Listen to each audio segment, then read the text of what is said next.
Kellogg sells over 2 billion Pop-Tarts every year, making it one of the most popular breakfast snacks in the world. To put that into perspective, that's enough Pop-Tarts to stack all the way to the moon and back and still have leftovers for a long road trip with your kids. But the real question is, how exactly are Pop-Tarts made? What goes into transforming simple ingredients into one of the most iconic toaster pastries of all time? Let's peel back the foil and uncover the fascinating story and factory process behind this sweet treat.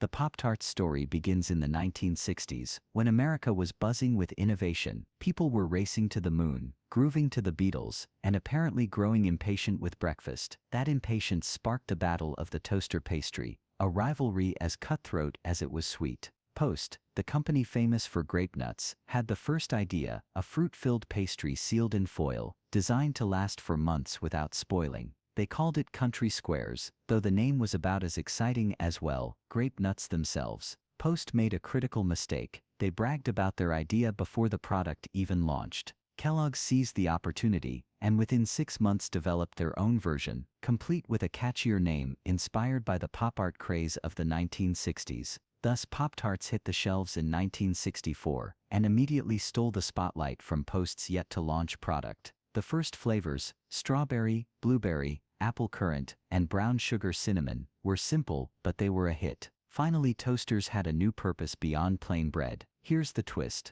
Early Pop-Tarts weren't frosted. Why? Because frosting couldn't survive the toaster. It would melt into a sticky mess, sometimes even smoke like a bad science experiment. Still, Americans loved them. Then, in 1967, Kellogg's engineers cracked the code, creating a frosting that could withstand toaster heat. Frosted Pop-Tarts were born, and breakfast would never be the same. By the 1990s, Pop-Tarts evolved beyond breakfast. Kellogg's introduced wild new flavors, like s'mores and cookies and cream, and launched quirky marketing campaigns, like commercials where living Pop-Tarts feared being toasted alive. Strange, yes, but unforgettable. Today, Pop-Tarts are more than food. They're a cultural icon, sparking debates, toasted or untoasted, frosted or unfrosted. If you're team unfrosted, we respect you, but we just don't understand you. Now let's head inside the factory, where Pop-Tarts come to life. It all starts with the dough, enriched wheat flour, water, sugar, salt, and fat, usually a mix of palm oil and shortening.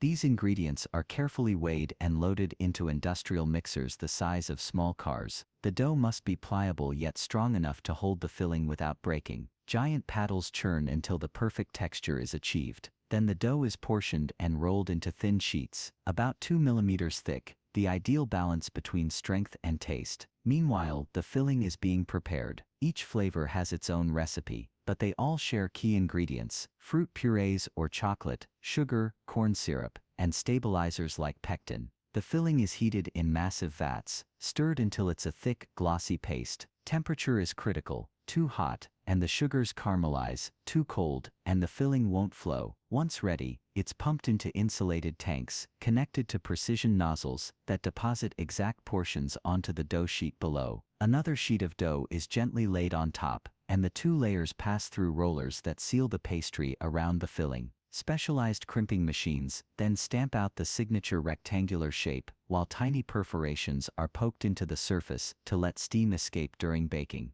Any excess dough is collected, recycled, and reused, ensuring nothing goes to waste. The pastries are then baked in tunnel ovens the length of a basketball court, at temperatures between 400 degrees Fahrenheit and 500 degrees Fahrenheit. Hot air circulates around them, firming the dough and thickening the filling. The aroma at this stage is mouth-watering: warm pastry, caramelized sugar, and sweet fruit. Once baked and cooled, the Pop-Tarts head to the frosting station. Machines apply smooth ribbons of frosting, and if sprinkles are required, they're showered on before the frosting sets. Quality control is rigorous. AI-powered cameras scan each Pop-Tart for imperfections, while workers hand-inspect random samples. Any flawed pastries are either recycled or used in test batches. Finally, the perfect Pop-Tarts are packaged in nitrogen-flushed foil wrappers to stay fresh, then boxed and shipped worldwide. From dough to shelf, the process takes only a few hours.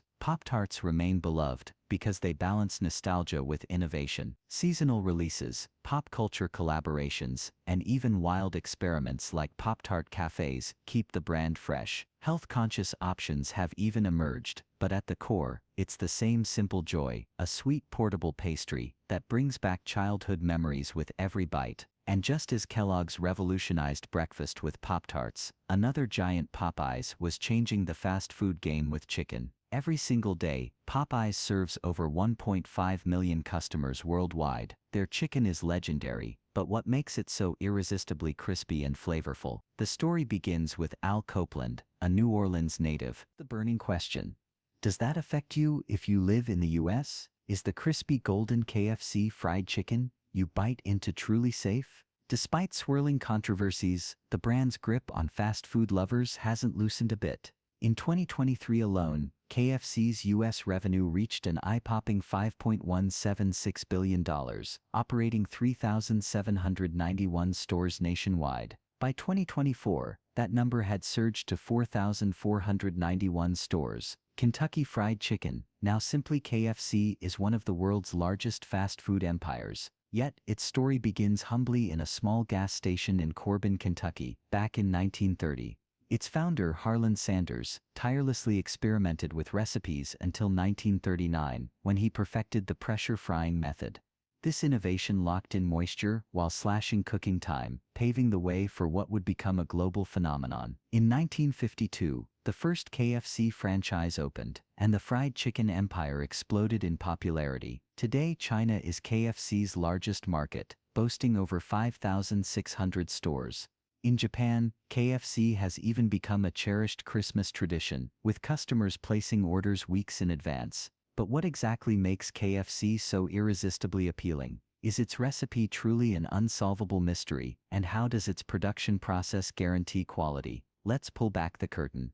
KFC doesn't publicly reveal its full list of chicken suppliers, but investigative reports from Reuters, Forbes, and the Wall Street Journal link its main U.S. partners to Tyson Foods, Pilgrim's Pride, and Purdue Farms, three giants in poultry production. KFC claims its chicken meets USDA standards, avoids growth hormones, and is carefully monitored for antibiotic residue. Yet, the brand hasn't been immune to scandal. In 2012, allegations of growth hormone use in China rattled the brand's reputation. KFC denied the claims, attributing rapid chicken growth to selective breeding and proper nutrition. Still, in 2013, its parent company Yum Brands cut ties with about 1,000 Chinese suppliers due to antibiotic misuse, tightening quality controls across the board. Rumors have also accused KFC of serving genetically modified chickens. A false article from 1999 even claimed KFC had changed its name to hide the fact it wasn't serving real chicken. Regulatory bodies and KFC itself have repeatedly debunked this myth.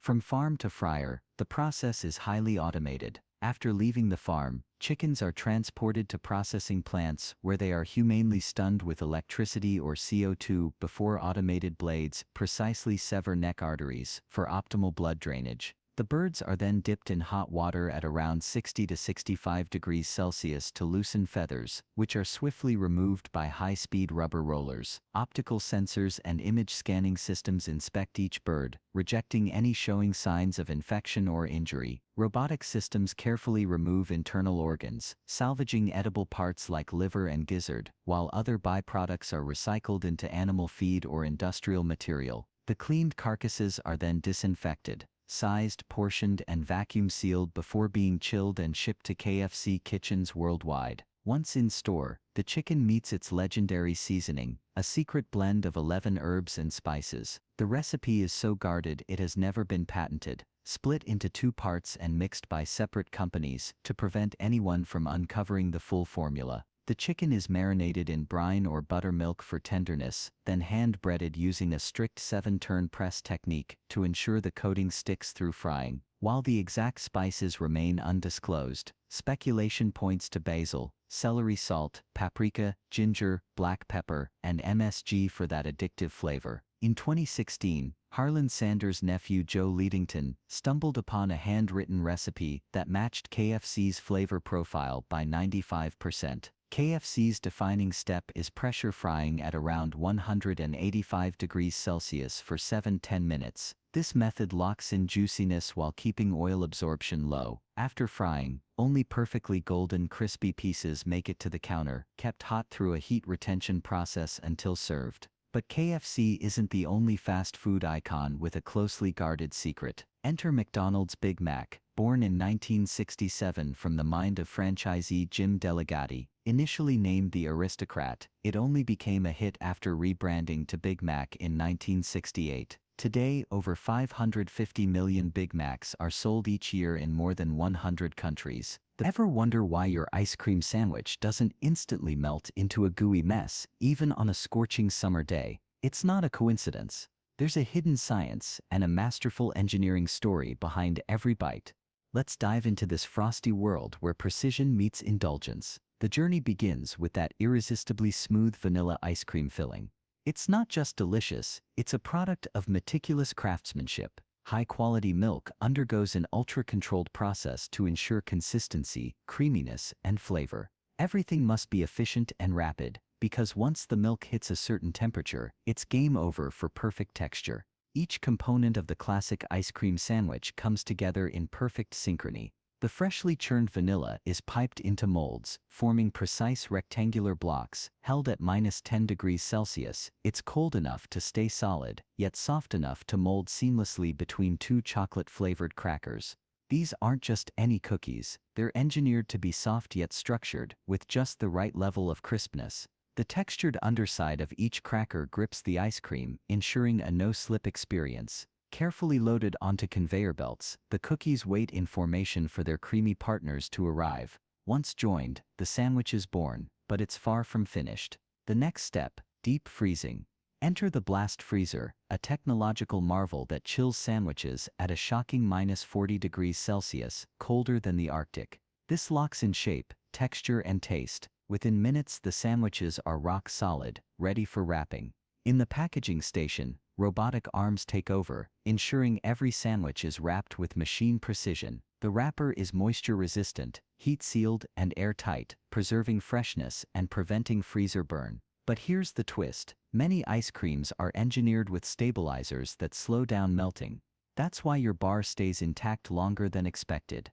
And what about that flawless chocolate coating, or the perfectly centered wooden stick? Each bar is crafted using robotics with pinpoint accuracy within a 1 mm margin. The chocolate coating, it contains extra cocoa butter, designed not to crack upon contact with ice-cold surfaces. Bars are whisked through freezing tunnels at 18 degrees Celsius, solidifying them in exactly 12 minutes. Every layer from the coating to the stick is part of an orchestrated performance. Even the chocolate-to-ice cream ratio is optimized. 60% coverage ensures structural strength and ultimate flavor. Too much, the shell breaks. Too little, customers feel shortchanged. The dip, a swift 3.2-second submersion, long enough for perfection, short enough to avoid excess.